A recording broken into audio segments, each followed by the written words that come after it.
Sexo e Destino, primeira parte, capítulo 10. Estirada no leito, chorava Marita desconsolada. As revelações ouvidas naquele diálogo, a curta distância, revolviam-lhe o coração quais pinças de fogo. E sentia-se abandonada, desejava morrer. Então, confirmava-se. Todo aquele devotamento de Gilberto não passava da superfície. Apropriara-se-lhe da alma, empolgara-lhe os sentimentos para deixá-la sem comiseração. Recordava-se de que, realmente, semanas antes, indagara-lhe ele que outros idiomas conhecia. Algo vexada, informara que somente conseguira o curso primário. O moço retirara da algibeira uma composição de Shelley, lera o inglês e traduzira para ela os versos lindos. Em seguida, aconselhara-lhe estudos suplementares à noite. Poderia auxiliá-la, relacionava-se com professores distintos. Ela rira-se, queria o lar, a escola do lar, com ele. Apenas ali, na decepção que a molestava, compreendia a extensão do arrufo com que se despedira. Ah, sim, aspirava ao casamento com moça culta. Ignorante, dizia para si mesma. Não passo de uma ignorante. Marina era diferente, dominava outras línguas. Tudo já estava tramado, deliberado. À vista disso, a irmã recusava-lhe intimidade nos últimos dias. Por mais a rodeasse de mimos, mais se afastava. Agora reconhecia igualmente a causa de mostrar-se o rapaz enfastiado e irritadiço. Entretanto, perguntava-se triste, se ele a desprezava assim, por que lhe abusara da confiança? Por que o arrebatamento com que lhe acorrentara a alma às inesquecíveis impressões da menina que se faz repentinamente mulher? Não selara com ela um ajuste de matrimônio? Não lhe testemunhava extrema ternura nos encontros domingueiros, quando se entregavam à comunhão mais íntima? Incapaz de duvidar da legitimidade do carinho que recebera, voltava-se mentalmente para a irmã, que lhe surrupiava as mínimas alegrias. E, conjeturava, a nova infelicidade seria culpa dela. Com toda certeza, Marina cobiçara o rapaz, a envolvê-lo na teia de artimanhas que entretecia como ninguém. Gilberto caíra-lhe no engodo, ave no visco. Contudo, ao descobrir toda a trama, reconhecia-se irremediavelmente lesada. Debatia-se em pranto sob o peso das considerações familiares. Era imperioso certificar-se de que era enjeitada e ignorante. Nada sobraria para ela, tudo para a outra. Marina possuía méritos, ela não. A exposição de Dona Márcia naquela hora insuflara-lhe a tortura do réu que houve sentença inapelável. Ainda assim, chorava inconformada. A contingência de perder Gilberto induzia-lhe o sentimento a matar ou desaparecer. Rememorou as tragédias lidas na imprensa, mas o fraticídio repugnava-lhe ao coração. A ideia do suicídio, contudo, qual semente a se lhe ocultar no imo do ser, evocada pelo esboço ligeiro da alma, como que germinara de súbito. Acariciou-a de leve e a sugestão infeliz ganhou corpo. Divagações negativas tomaram-na de assalto. Renunciar a Gilberto e largar os planos feitos doeriam muito mais que morrer, pensava desolada.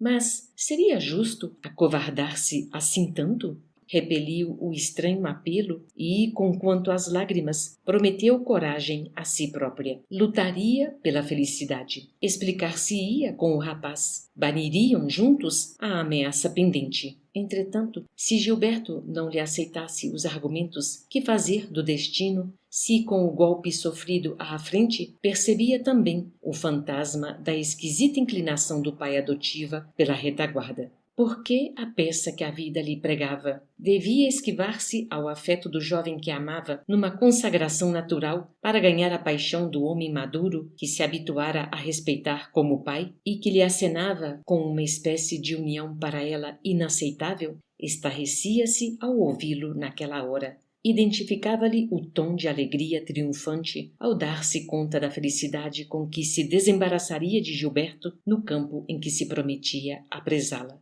Cláudio como que lhe falava de longe ao dirigir-se à esposa. Aquelas referências louvaminheiras com que a obsequiava perante Dona Márcia confirmavam-lhe a decisão de dobrá-la, demovê-la. Entre o asco e a piedade, rememorava-lhe as carícias que somente naquela noite conseguira compreender. Como desvencilhar-se?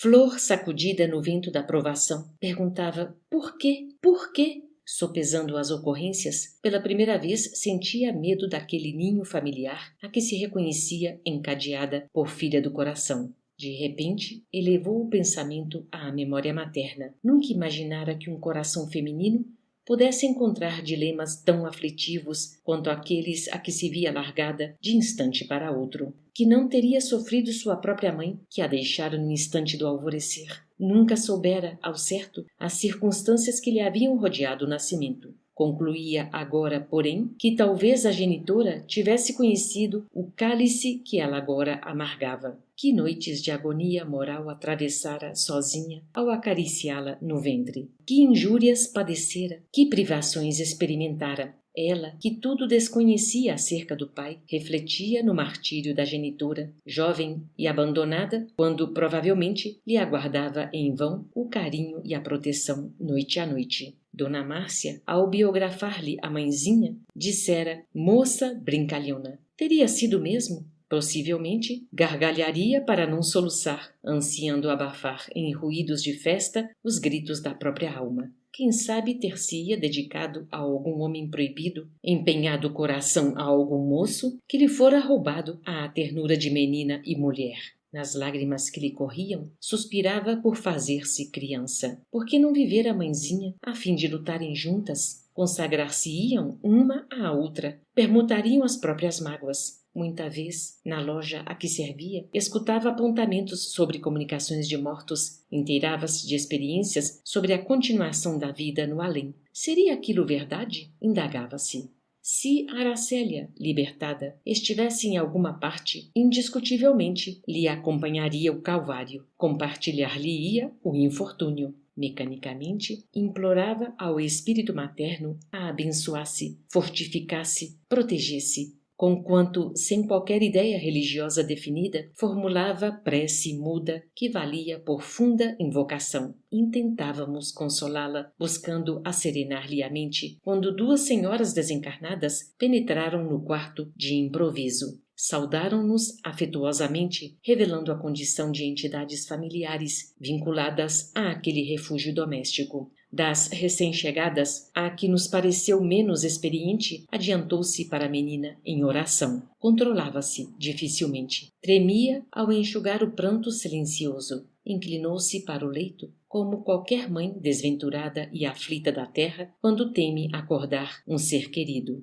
Embora sem elucidações prévias, não nos era lícito alimentar qualquer dúvida. Aquela era a jovem do retrato que Marita conservava em imagem nas telas do pensamento. Aracélia, amparada pela doce afeição de venerável amiga, ali estava diante de nós. Mãe amorosa, vinha talvez de muito longe para acudir às angústias da filha. Enternecendo-nos, a pobre mãe ajoelhou-se para beijar-lhe os cabelos. E, ó segredos insondáveis da providência divina, quem conseguirá definir com palavras humanas a essência do amor que Deus situou nas entranhas maternas? A dama inclinou-se muito de manso e abraçou-a com ternura, à maneira de planta que se fechasse sobre a única flor que lhe nascera. A castigada menina acalmou-se de súbito. Adivinhando a visita pela qual suspirava, alijou a atenção, percebendo-se mentalmente ocupada pela presença da genitora, cujos traços tentava, afetuosa, lembrar e reconstituir. Outro quadro, entretanto, superpôs-se comovedor. Aracélia, que orava e chorava em profundo silêncio, buscava em pensamento outra mulher cuja evocação lhe renovava as energias. A mãe desencarnada via-se pequenina junto da lavadeira singela que a trouxera na reencarnação última para o teatro da vida humana. Identificava-se criança agarrada à saia daquela moça doente que mergulhava as pernas no rio para ganhar o pão. Tão fundo atingia a acústica da memória que chegava a escutar o ruído daquelas mãos miúdas esfregando as peças ensaboadas. Recolhia-lhe de novo o olhar meigo em que lhe pedia paciência. Calada na areia, por vezes esperava e esperava, depois que a mãezinha lhe repunha o corpo frágil à curta distância, a fim de atender ao serviço. e rememorava o enlevo e o júbilo que sentia quando os braços maternos a retomavam para fazê-la dormir ao som do velho estribilho a que se acostumara no lar de Telhavã. De olhos parados, como se buscasse além, no espaço infinito, o colo agasalhante que o tempo arrebatara, assumiu nova posição, colocando a cabeça da jovem no próprio regaço e, emocionando-se até às lágrimas, qual se tivesse nos lábios aqueles lábios de mãe, humilde e enferma, que jamais esqueceria, Aracélia, em pranto resignado, cantou suavemente diante de nós. Lindo anjo de meus passos, descansa, meu doce bem. Dorme, dorme nos meus braços, enquanto a noite não vem. Dorme, filhinha querida, não chores, encanto meu. Dorme, dorme, minha vida, tesouro que Deus me deu. Qual se fora repentinamente magnetizada, Marita caiu em pesado sono. Isso feito, a senhora que tutelava a companheira atraiu-a brandamente de encontro ao peito, no manifesto propósito de consolá-la, e, segurando-a, falou-nos triste. Irmãos, nossa Aracélia ainda não está em condições de amparar a filha. E a juntou entre gentil e desapontada. Perdoem-nos a interferência. Nós, as mães, em certas dificuldades, nada mais temos que alguma velha canção para dar aos nossos filhos. Em seguida, retirou-se, sustendo Aracélia, que se lhe refugiara nos braços, soluçando.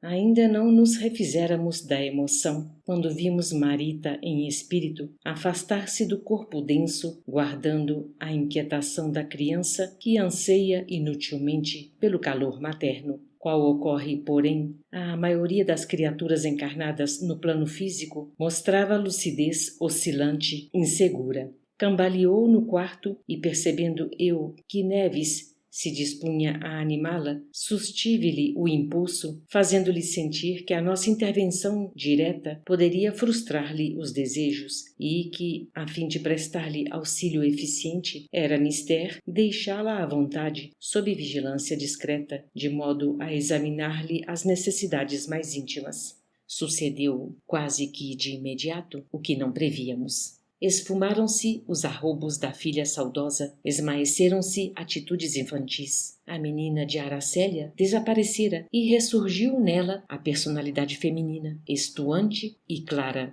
A moça não nos via, guardava a mente nebulosa que caracteriza os pequeninos ainda tenros, incapazes de particularizar as impressões quando se transferem de lugar. Entretanto, qual lhes acontece quando, ao reterem ideias fixas, quais sejam o brinquedo ou a guloseima, concentram-se-lhe todos os pensamentos num ponto só. Gilberto.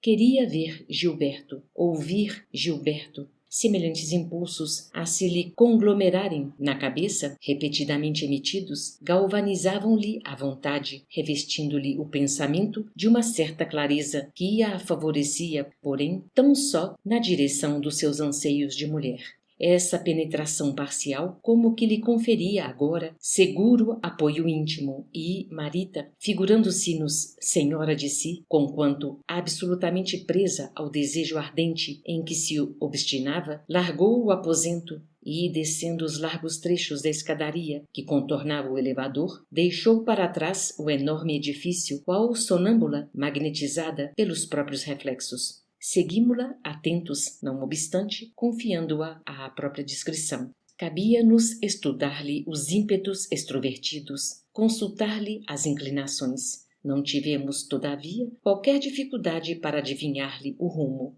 Em tempo reduzido, a filha adotiva de Cláudio alcançou a residência de Nemésio, que já se nos fizera conhecida. Na certeza instintiva de quem se endereça a determinada pessoa pelos recursos do olfato, sem atender a quaisquer convenções de forma e número, avançou casa adentro, acalentando a imagem de Gilberto que se lhe substancializava o pensamento dominante. Impulsionada pelas percepções indefiníveis da alma, demandou amplo dormitório localizado nos fundos da moradia, e, sem que nos fosse possível avaliar de pronto a resolução de garantir-lhe a liberdade, a fim de analisar-lhe as reações, sobreveio o choque doloroso. Naturalmente sobressaltados, apenas conseguimos ampará-la pela retaguarda. Entrando no quarto, Marita surpreendeu Gilberto nos braços da irmã e bradou, estarrecida: "Canalha!" Aquelas imprecações, entretanto, nem de longe atingiram o jovem par, completamente absorto na permuta de gratificações afetivas. Neves e eu não trocamos palavra. Precipitamo-nos automaticamente para a menina atribulada, intentando anular-lhe a agitação convulsiva.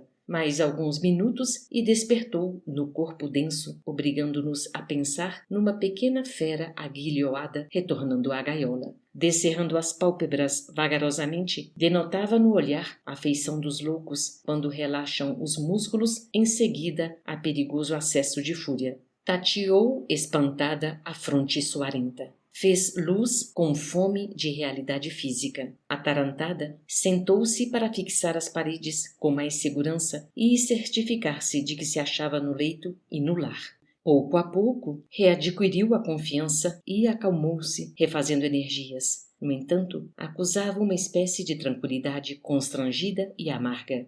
Pesadelo? Indagava-se aterrada. Ou, quem sabe, os padecimentos simultâneos lhe acarretavam crises de loucura. Doía-lhe a cabeça, sentia-se desajustada, febril. Marita regressara ao agasalho físico sob pressa demasiada, sem que nos fosse possível adotar qualquer providência para anestesiar-lhe a memória. Retinha no pensamento particularidades do quadro visto e ouvido, e, encarcerada de novo entre as impressões superficiais dos sentidos corpóreos e a noção da verdade profunda, que não lograva apalpar, entrou em pranto agoniado para somente dormir, com relativa calma, aos clarões do dia.